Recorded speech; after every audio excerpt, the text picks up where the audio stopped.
location finder is someone who finds the place for movies to be shot, whether it be trying to find the Sahara Desert within 50 miles of London, or whether it's to try and find a double for some East European town in the middle of Docklands.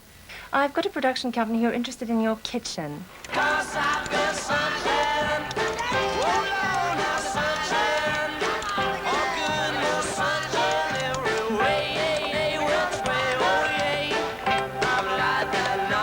The first phase in finding a location is research. We look at locations that have been used before, we go back through the record, we consult the perhaps 50,000 or so location photographs that we've collected over the years, and then we go and look at those locations to make sure that they're still there. This doesn't look very New York. There are many problems location finding. If you're trying to get into someone's house, they often think that you're trying to sell them double glazing, or you're a religious fanatic, or even worse, they think you're a burglar casing the joint. We always tell the police exactly when and where we're filming, and usually we find they're very cooperative. On one occasion, however, they did put their foot down when we wanted to simulate a riot in the All Saints Road. They decided that this could actually incite a real riot and asked us to go and do it somewhere else.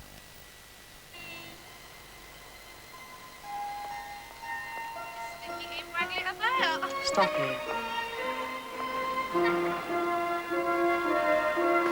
This is the location where Mona Lisa was filmed, but as you can see, it looks completely different today from the way it appeared in the film, with all these new building works going on, which constitute a major problem for the location finder.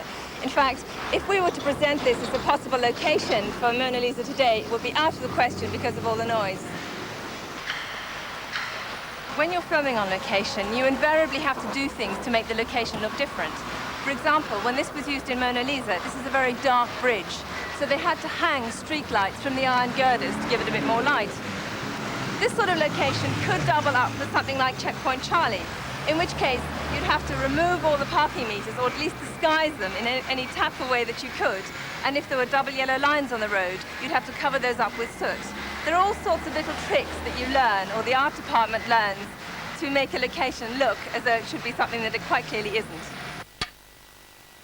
This is South London Polytechnic, but for the purposes of filming, it's Heathrow Airport. Otto, don't look back. There's a cop right behind us. Quick.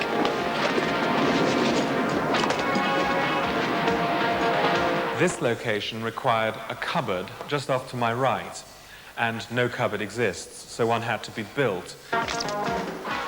Ciao, stupidissimo. Another great advantage of this location is that, unlike London Airport, it's quiet.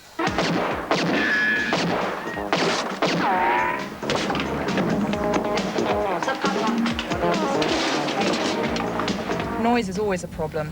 The other day we were filming in a large detached house in Fulham, which was very quiet. There were no roadworks or anything. Just as we were turning over, there was the most terrible banging from next door. We went round to find this man building his garden shed. In order to keep him quiet, we had to pay him £10 every time we wanted to turn over. Costs can vary enormously. If you're talking about a simple domestic exterior, you may end up paying no more than £25 or £50. At the other end of the scale, if you want to shoot at a stately home like West Wickham, you'll find they ask you £10,000 for a day's shooting. The crew would be about 45, and the budget we think is something like £400 to £500. It's very much our job to ensure that locations are not damaged.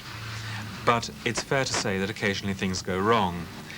Many people will remember Ken Russell burning down Southend Pier a few years ago. And we approached one location owner who said that she was slightly wary of filming since, on the last occasion, a special effect explosion destroyed half her staircase and wiped out one of her favorite paintings. I know that you're worried about damage because we had this problem with you before, but they are insured up to £1 million, so that should cover any problem.